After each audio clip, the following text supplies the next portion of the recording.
et bienvenue dans ce nouveau numéro du Journal des Biotech avec Frédéric Gomez, analyste chez Pharmium Securities. On passera en revue les dossiers chauds du moment et l'entretien est consacré à Gilles Avenard, cofondateur et directeur général d'Acticor Biotech. Le Journal des Biotech, c'est parti.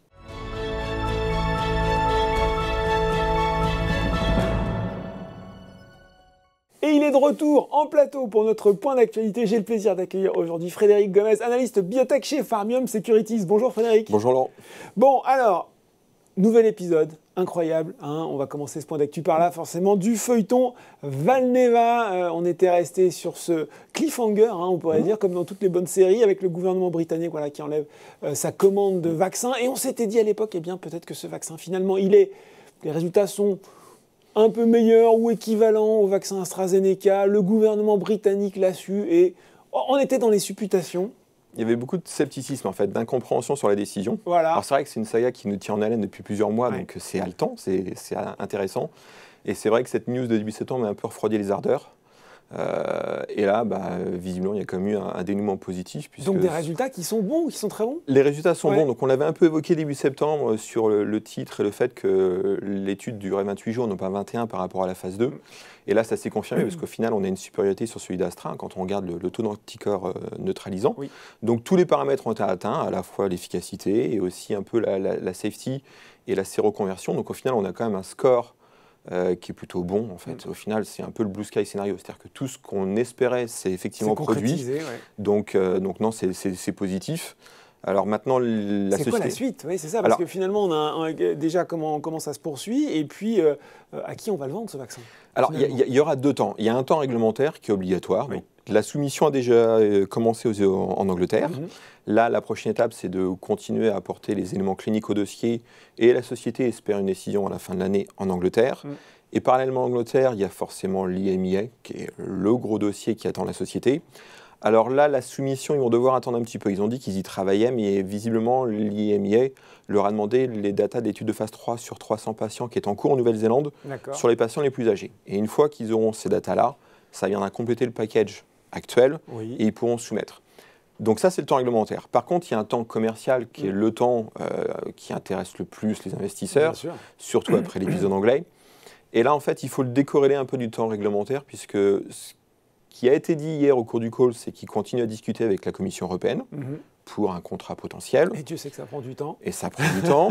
Ils ont aussi dit, chose intéressante, que ce contrat ne dépendait pas d'une AMM par l'IMI. C'est-à-dire que finalement, dans un autre scénario, voilà, on pourrait potentiellement, je ne veux pas trop m'engager parce que la société n'a pas dit avec certitude que c'était fait, mais qu'on pourrait envisager un deal avec la Commission européenne avant une AMM officielle par l'IMI. Donc voilà, ces deux temps, la société va devoir les mener le plus vite possible, en parallèle, et il faut souhaiter pour eux que tout se passe bien. Alors, on peut penser que l'AMM, vu les échanges qu'il y a eu dans le passé avec l'agence européenne, et que les critères ont été atteints, on peut penser que l'AMM va venir à un moment ou à un autre. Après, sur les volumes et les deals, ça c'est encore un autre point sur lequel ils travaillent. Ben oui, parce que Frédéric, je prends l'exemple de la France, on pourrait prendre d'autres pays européens, on a quand même un taux de vaccination qui est maintenant bon, voire très bon. Est-ce qu'il y a encore du potentiel, peut-être sur les rappels, sur la complémentarité d'un vaccin plus traditionnel avec des vaccins ARN? Comment ce scénario peut se jouer finalement?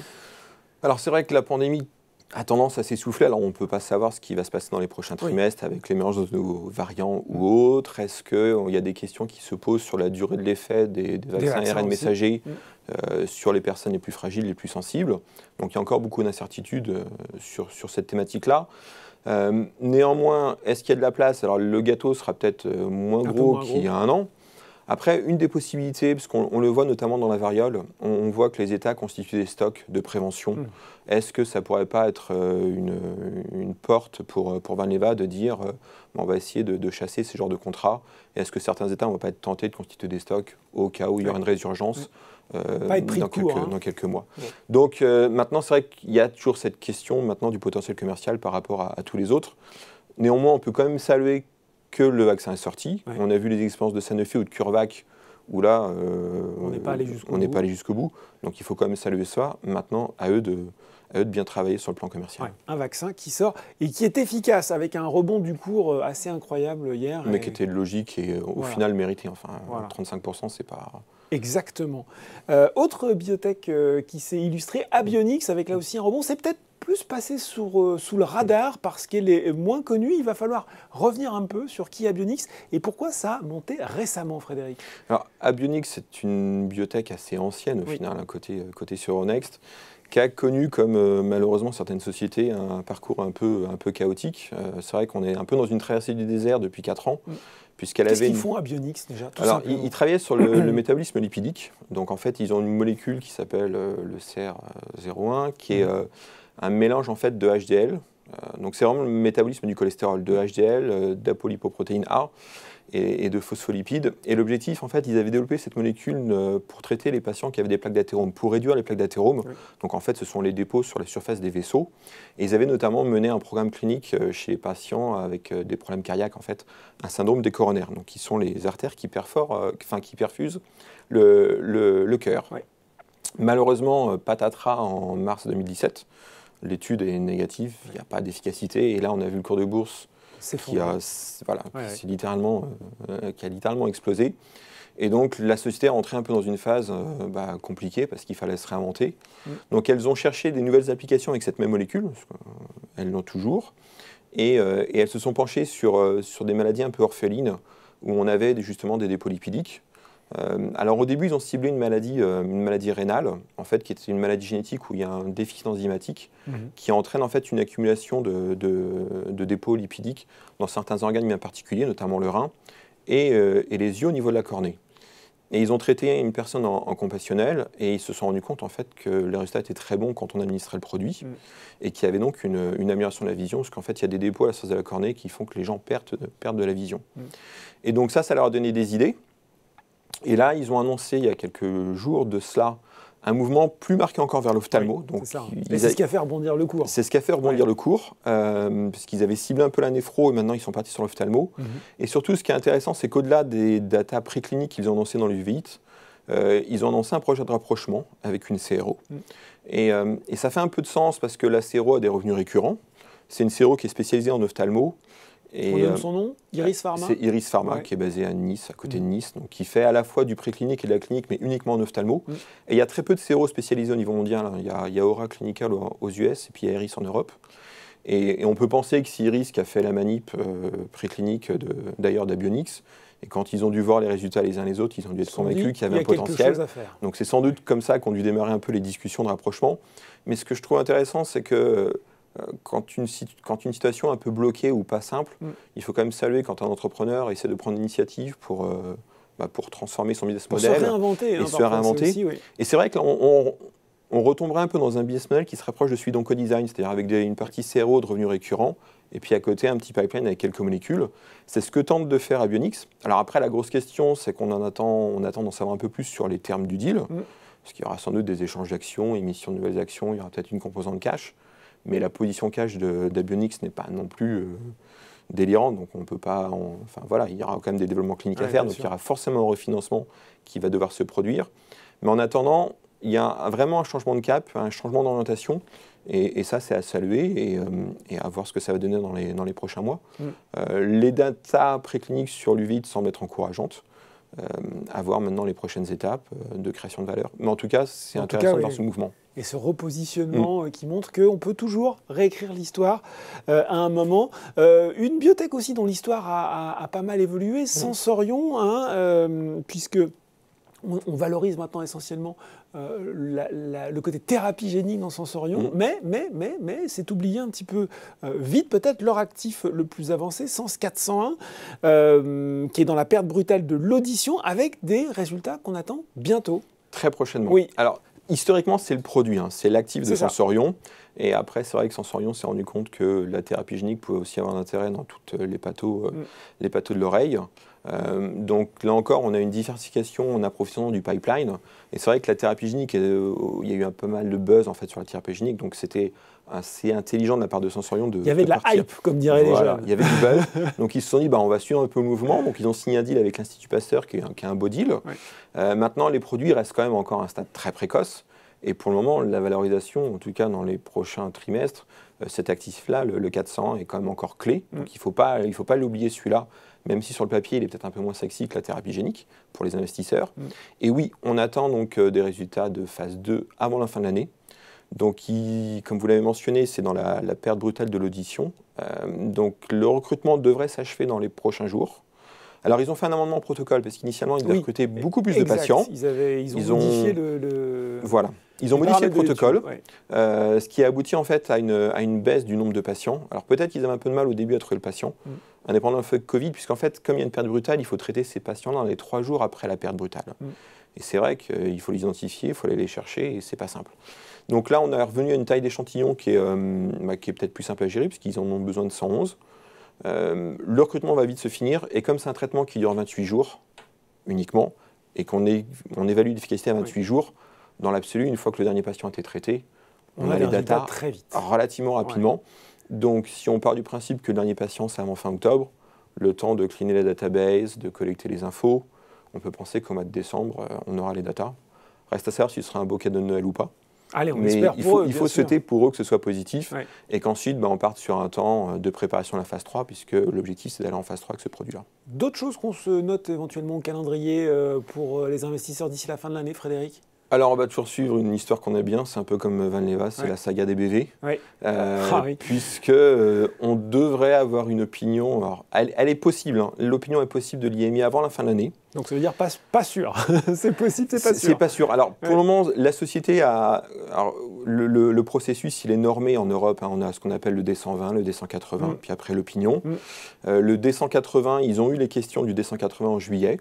La société a indiqué qu'il ne restait plus qu'une objection majeure. Donc tant qu'il y a une objection majeure, on ne peut pas avoir d'opinion positive d'AMM. Donc ils ont dit qu'il restait des objections, plus une objection majeure, qu'ils allaient y répondre. Théoriquement, ils ont 3 mois pour apporter la réponse. Donc si vous faites le calcul, juillet plus 3 mois, ça nous donne octobre. Donc on y est là. Donc on y est. Donc s'ils ont été capables d'y répondre au mois d'octobre, on devrait avoir la réponse avant la fin de l'année. Ça, il faut juste souhaiter qu'il n'y ait pas une réunion d'experts qui soit demandée par l'agence européenne ou qu'il y ait une nouvelle liste de questions. Donc le processus suit son cours, on s'en rapproche chaque jour, donc affaire à suivre. Pour le moment, la bonne chose, en tout cas, c'est pas public, c'est qu'ils n'ont pas demandé d'extension. C'est-à-dire que quand vous êtes aux questions du D180, vous avez 3 mois pour répondre, mais si vous estimez que vous n'avez pas le temps de répondre, vous pouvez demander un arrêt pour bénéficier d'un report. Pour le moment, ils n'ont pas demandé ce report-là. Bon. Donc, on touche du bois. On touche du bois, sachant qu'on aimerait aussi avoir un petit update sur ce qui se passe aux US. Et là, pour le moment, ça semble... un peu plus on est encore dans l'incertitude sur les prochaines étapes aux US. Il y a une nouvelle étude qui doit commencer. La société avait indiqué qu'elle continuait à discuter le protocole avec les FDA. Il faudra un peu plus de clarté sur ce point-là. Voilà, la suite des épisodes DBV Sensorion à venir d'ici la fin de l'année. Vous reviendrez les commenter avec nous, Frédéric. Avec plaisir, merci Laurent. Tout de suite, dans le journal des biotech, c'est l'interview.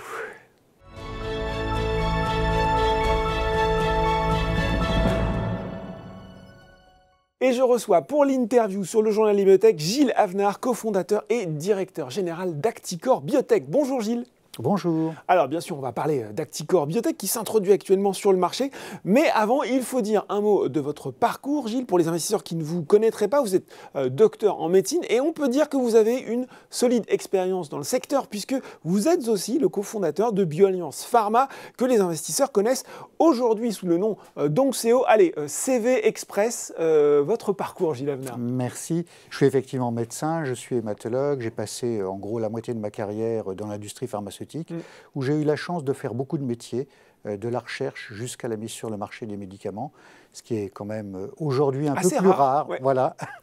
Donc j'ai eu cette chance-là et c'est ça qui m'a donné l'opportunité de créer BioAlliance Pharma en 1997, qu'on a introduit en bourse, effectivement, et avec laquelle on a développé 2 médicaments en Europe et aux États-Unis. Bon, alors ce que vous vivez aujourd'hui avec Acticor Biotech ne vous est donc pas inconnu. Acticor Biotech, c'est une biotech qui développe un candidat médicament pour le traitement de la phase aiguë de l'accident vasculaire cérébral ischémique et d'autres urgences cardiovasculaires. Déjà, il va falloir nous expliquer simplement ce que c'est qu'un AVC ischémique et puis quelques chiffres sur cette pathologie qui, hélas, est bien connu par beaucoup d'entre nous. Oui, alors quelques chiffres, effectivement, c'est une pathologie que malheureusement nous connaissons par nos proches ou par nos familles. Il y a environ 150 000 AVC en France par an, il y en a 4 millions dans le monde. Le point important, c'est que c'est la première cause de handicap acquis chez l'adulte, c'est la deuxième cause de décès, mais c'est surtout cette première cause de handicap qui est un poids pour la société extrêmement important.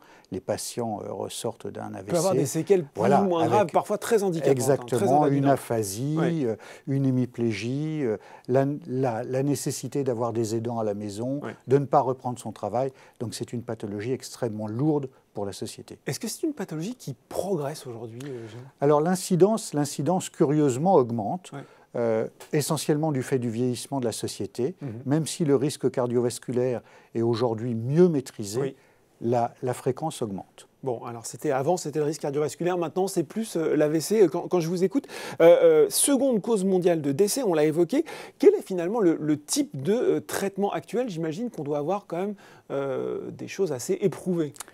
Alors paradoxalement, pas tant que ça, non ? Paradoxalement, exactement, il n'y a qu'un médicament qui a été enregistré il y a plus de 20 ans par Genentech aux États-Unis et qui est distribué aujourd'hui par Boehringer.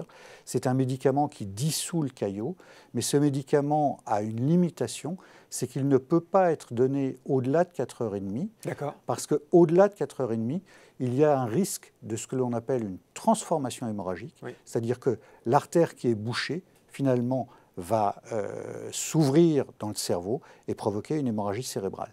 Et ce risque-là est tellement important que peu de médicaments, voire même pas du tout, aucun autre médicament n'a pu être enregistré à cette phase-là de l'accident vasculaire cérébral, ce qui explique la nécessité d'un traitement non seulement qui améliore cette prise en charge, mais également qui ne fasse pas saigner. Bon, voilà, c'est ce passage de l'AVC ischémique à l'AVC hémorragique. Voilà, donc il faut faire attention. Donc justement, vous avez une solution, c'est le glenzocimab, un fragment d'anticorps monoclonal qui va être associé à la thrombolyse, ce médicament qui va dissoudre le caillot. Quel est, lui, son mécanisme d'action, précisément ? Alors, nous ciblons un récepteur des plaquettes. Vous savez que les plaquettes sanguines sont ces petites cellules qui arrêtent le saignement de façon normale quand on se coupe. Mais par contre, de façon pathologique, c'est des cellules qui vont se fixer sur le caillot à l'intérieur de l'artère et vont augmenter la taille du caillot et empêcher, donc là, elles ont un effet aggravant, en fait. Voilà, empêcher qu'il se lise. Et donc, nous allons empêcher la fixation des plaquettes sur ce caillot et donc améliorer sa lise. Ce qui est important, c'est que ce récepteur des plaquettes, qu'on appelle la GP6, cette glycoprotéine plaquettaire, 6, absolument, absolument, a été découverte notamment chez des patients qui n'en avaient pas et qui ne saignaient pas, alors que les patients qui ont un déficit sur ces récepteurs plaquettaires, habituellement, ils ont des problèmes hémorragiques. Et donc, c'est cette dissociation entre cette cible plaquettaire qui ne fait pas saigner qui nous a donné l'idée d'aller dans l'accident vasculaire cérébral où le risque hémorragique est majeur. Aujourd'hui, est-ce que vous êtes les seuls à travailler sur cette technologie d'inhibition de cette fameuse glycoprotéine plaquettaire 6 ? Alors, ou est-ce qu'il y a d'autres qui s'y sont intéressés ? Je répondrai en grande partie oui. Il y a une autre société, une société allemande, qui travaille non pas pour inhiber la GP6, mais pour injecter la GP6. Donc c'est le mécanisme un petit peu inverse de nous. Donc on ne va pas inhiber les plaquettes. Par contre, cette GP6 des Allemands va se fixer sur les vaisseaux qui sont lésés. Et ce n'est pas tout à fait les mêmes indications. Ils vont, je pense, plutôt viser l'athérosclérose carotidienne plutôt que directement l'accident vasculaire cérébral. Bon, toujours sur l'AVC en 2019, vous aviez acquis la start-up brestoise AVCare, je ne sais pas comment on le prononce, qui travaillait sur un biomarqueur précoce de l'AVC. Ça aussi, c'est important finalement d'associer une détection sûre et rapide avec un traitement derrière. Alors, c'est très important pour une raison qu'on a évoquée, qui est l'hémorragie cérébrale.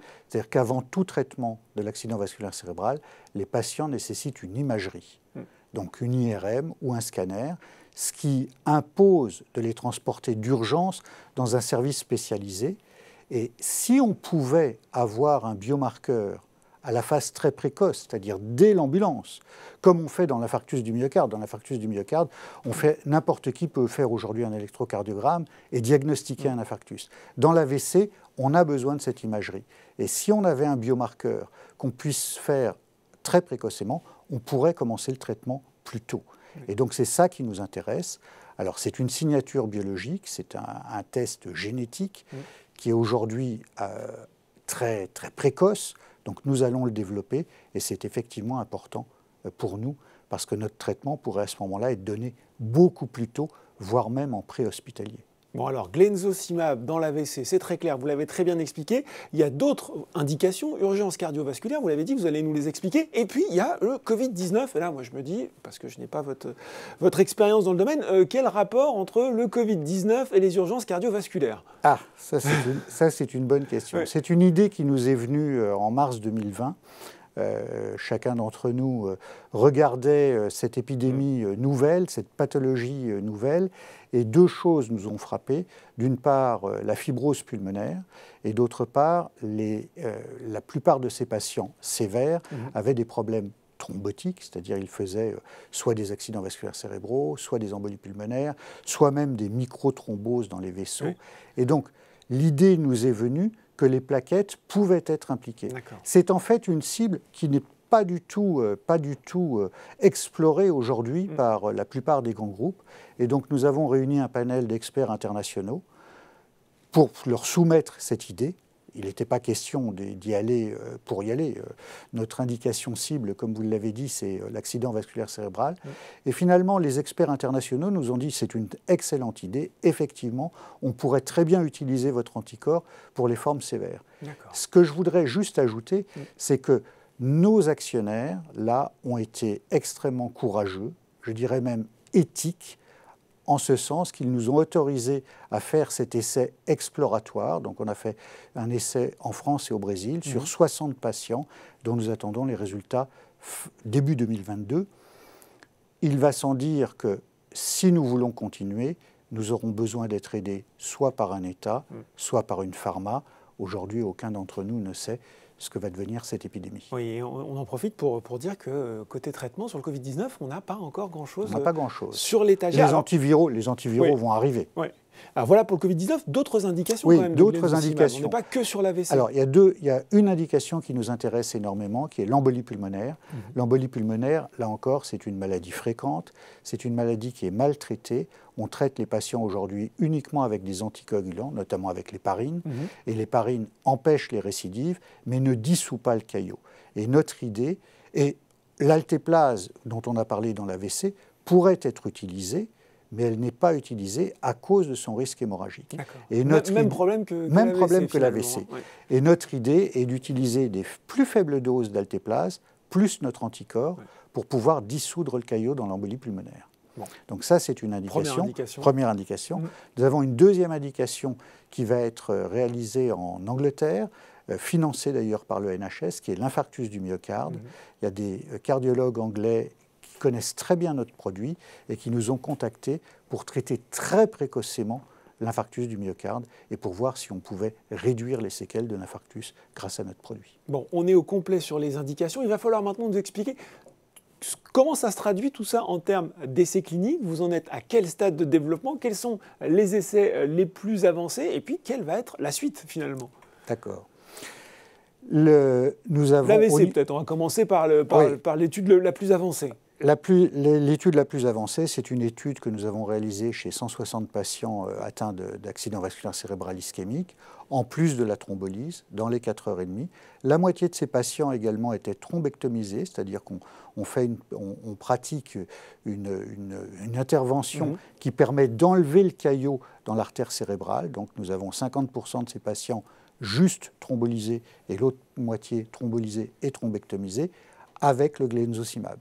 Ce que nous avons comme résultat aujourd'hui, c'est grâce à la pharmacovigilance, le produit est extrêmement bien toléré à cette phase aiguë. On est sur une phase 2, là, Gilles, c'est ça? On est sur une phase 2, en plus de la thrombolyse. Et ça, c'est la première fois qu'un nouveau médicament est administré à cette phase de l'accident vasculaire cérébral sans risque hémorragique. Donc les résultats complets de cette étude seront connus début 2022, mais d'ores et déjà, grâce à la tolérance, les autorités réglementaires, et notamment la NSM en France, mais également l'autorité allemande, nous ont autorisé à démarrer une phase 2-3 d'efficacité. C'est une phase qui va se réaliser sur 1000 patients, avec une analyse intermédiaire à 200 patients qui nous permettra de confirmer les hypothèses de travail et notamment l'efficacité, même si ce ne sont pas des résultats d'efficacité complets. Le fait qu'on autorise l'étude à se poursuivre sera une preuve importante. Des premiers résultats disponibles quand pour cette phase 2-3 du coup? Alors pour cette phase 2-3, les premiers résultats seront connus début 2023. Et c'est ça une échéance importante. Et puis, bon, c'est bien cranté, hein. Début 2022, début 2023. Voilà, début 2022, les résultats sur le Covid-19 et les résultats sur la première phase dans l'AVC. Début 2023, les premiers résultats sur l'étude d'efficacité dans l'accident vasculaire cérébral. Et sur les autres études cliniques, sur les autres indications? Alors, l'infarctus du myocarde va commencer probablement début 2022 en Angleterre. Et donc là, nous aurons les résultats fin 2023, début 2024. Par contre, pour l'embolie pulmonaire, nous commençons à la fin de l'année 2022 et l'étude devrait durer à peu près 18 mois. Bon, sous réserve, et c'est ce que je vous souhaite, du bon déroulement de cette introduction en bourse qui se déroule actuellement, quel horizon financier finalement va vous donner l'opération en cours? Alors l'opération en cours nous permet d'atteindre la phase, cette analyse intermédiaire sur l'étude de phase 2-3. D'accord. Et donc nous avons de l'argent jusqu'à fin 2023 avec cette opération. Après cette analyse qu'on dit de futilité, notre objectif est de trouver un partenaire industriel ou éventuellement de relever de l'argent pour aller plus loin. Bon voilà, et ben vous reviendrez nous dire ce que ça donne tout ça. Avec plaisir. Et ben voilà, écoutez, merci beaucoup Gilles Avenard, cofondateur et directeur général d'Acticor Biotech, d'avoir été sur le plateau avec nous aujourd'hui. Merci à vous. Le journal des biotech, c'est fini pour aujourd'hui. On se retrouve dans 2 semaines pour un prochain numéro.